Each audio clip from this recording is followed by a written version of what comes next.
3 teenagers beat a man to death in the streets of Jacksonville, Florida. For what, you may ask?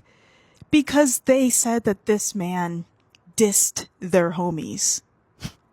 What does that mean? This is Roger Borkham. He's 64 years old and he was homeless at the time of his.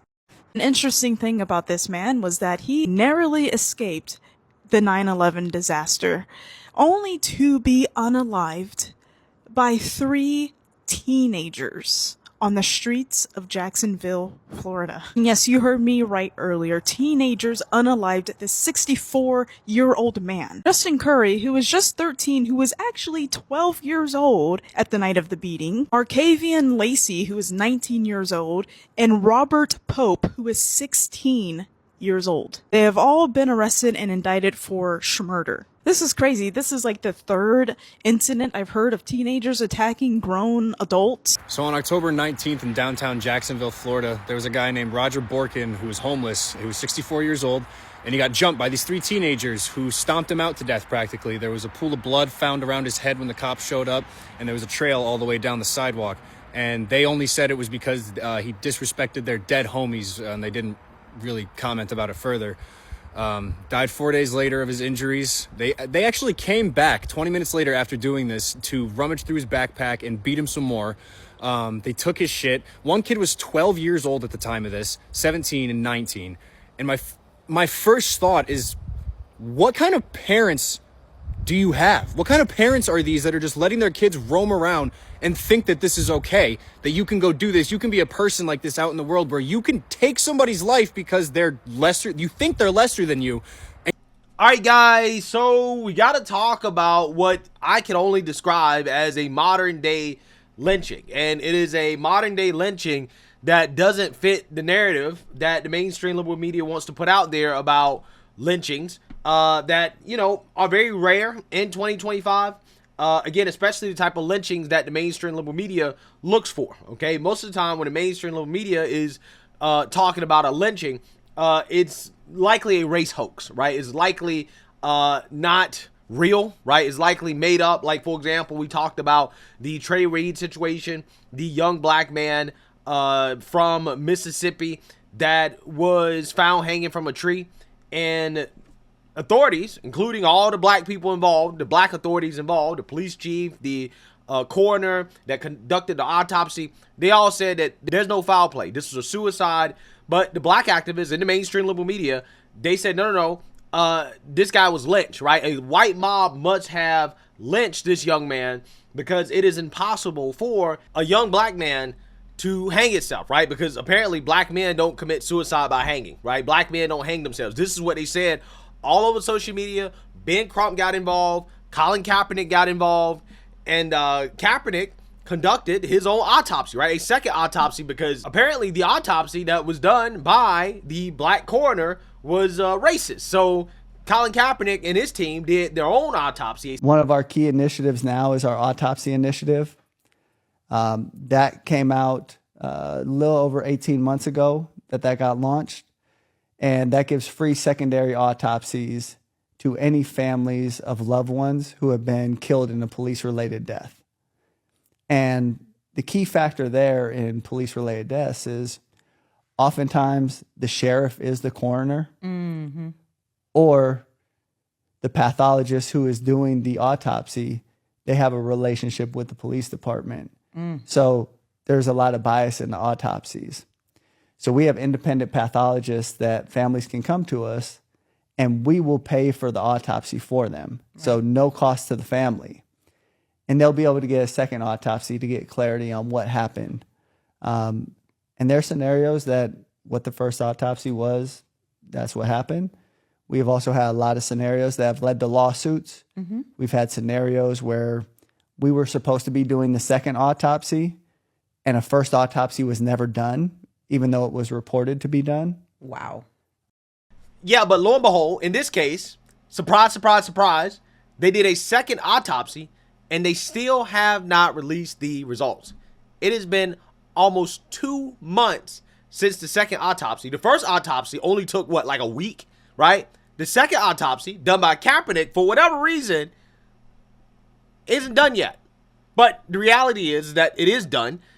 They just refuse to release the results because the results don't fit the narrative that they put out there, which is that Trey Reed was lynched by a white mob, right? The overwhelming evidence is that he committed suicide, but the black activists refuse to believe that, right? And they want to prop up fake lynching stories like that one, while at the same time ignoring real lynching stories like the one that we're going to talk about here that doesn't fit the narrative, involving 3 thugs, okay, that decided to beat a man to death, a 64-year-old man.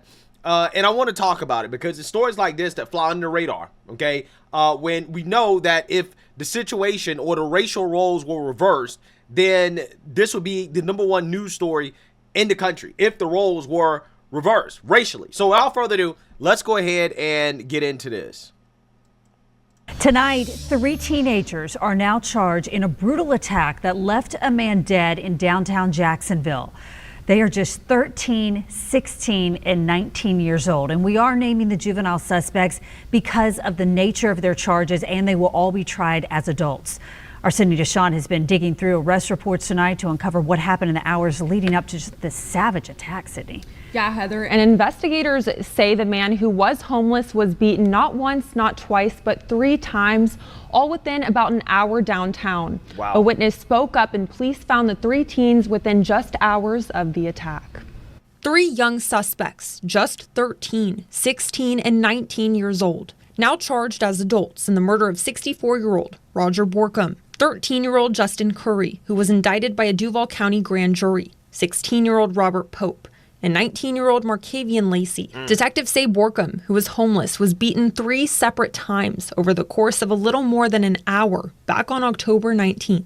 An arrest report revealing officers were called to 110 North Hogan Street. And when they arrived, they found Borkham unconscious near a doorway, blood pooling on the sidewalk. First responders took him to the hospital and Borkham died 4 days later. The medical examiner ruling his death a homicide caused by blunt force trauma. The arrest report reveals a witness told police he saw 3 teenagers kicking and stomping the victim before... Notice how the media didn't read this verbatim, right? He advised he observed 3 young black males kicking and stomping the victim. Amazing how the media leaves that out. At the very least, they did show the pictures and the names. They also should have included the parents' names as well, too, and their pictures, right? I think what you got to start doing when it comes to these thugs, okay, these agents of chaos committing acts of violence like this, murders, you got to start putting up pictures of the parents, too, right? Go ahead and show the world who raised animals, right? The animals that raised the animals, right? That's what we have to start doing, okay? Show the parents as well, too. And be accurate with the description, because we know, again, if the racial roles were reversed, the media will have no problems reading verbatim the description of the suspects.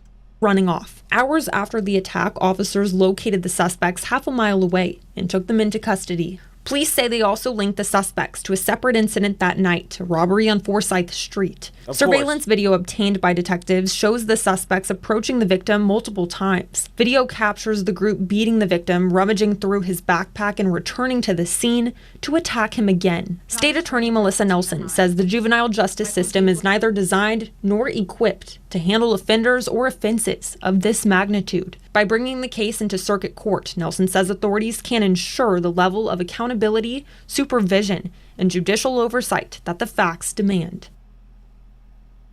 Now, the sheriff's office is also calling the case a heartbreaking reminder of how young some offenders have become. They urge parents to get involved in their child's lives and make use of resources to keep kids out of trouble before it's too late. Heather. So young.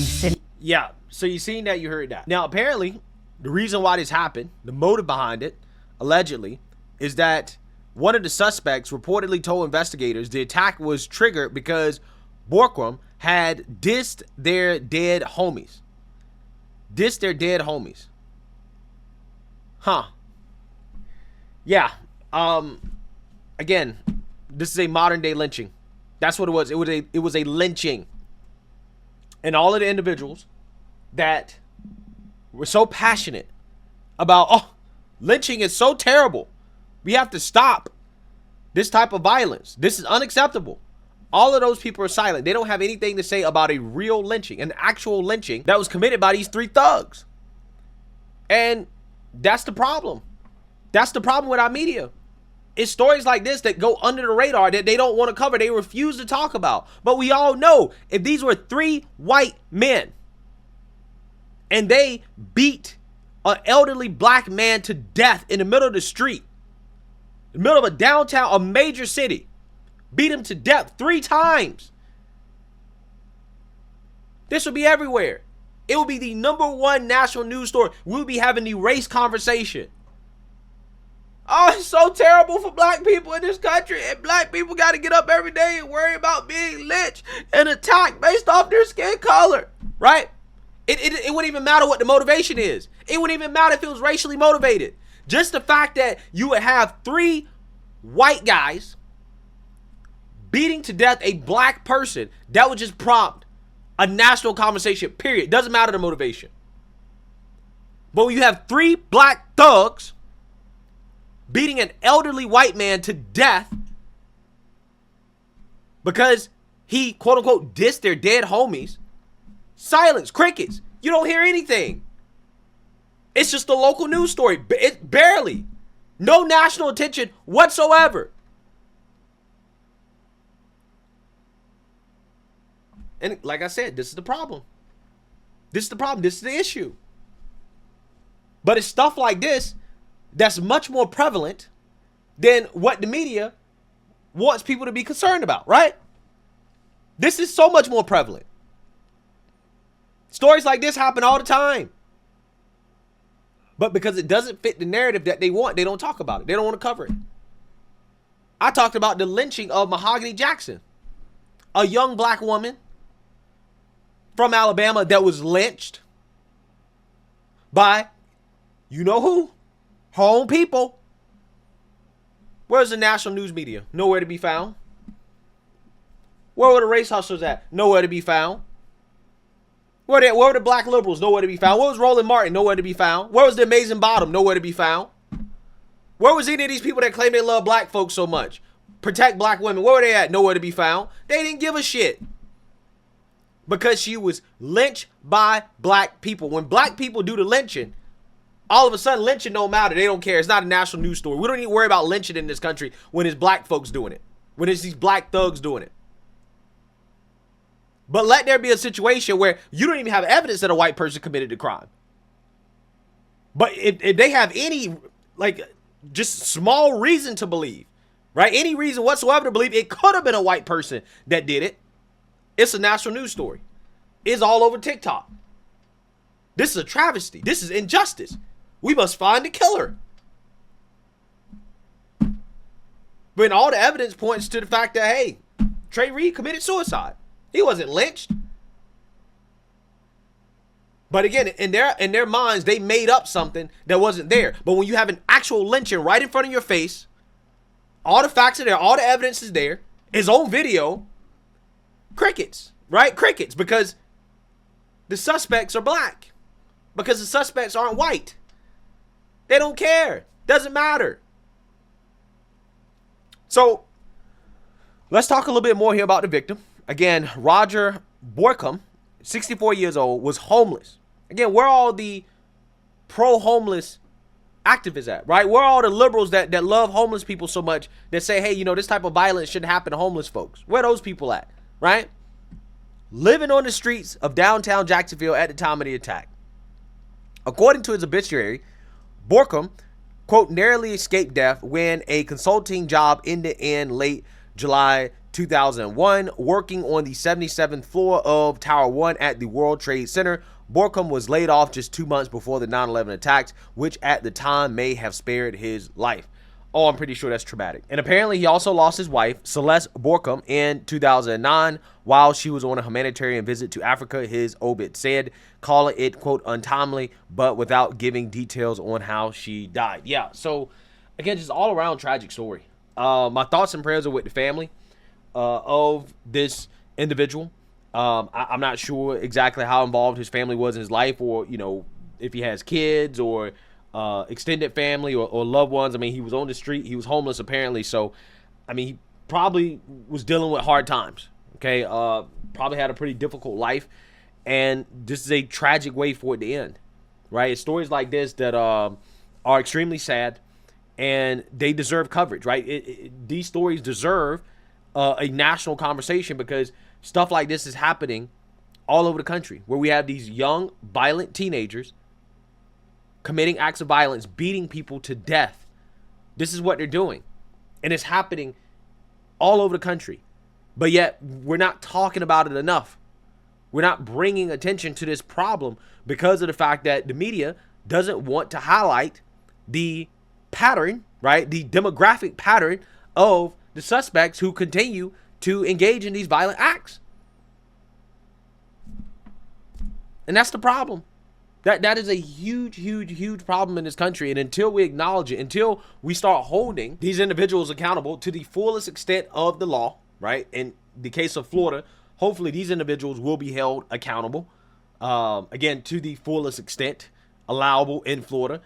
Then, you know, you're going to continue to see it. And we have to also hold the parents accountable.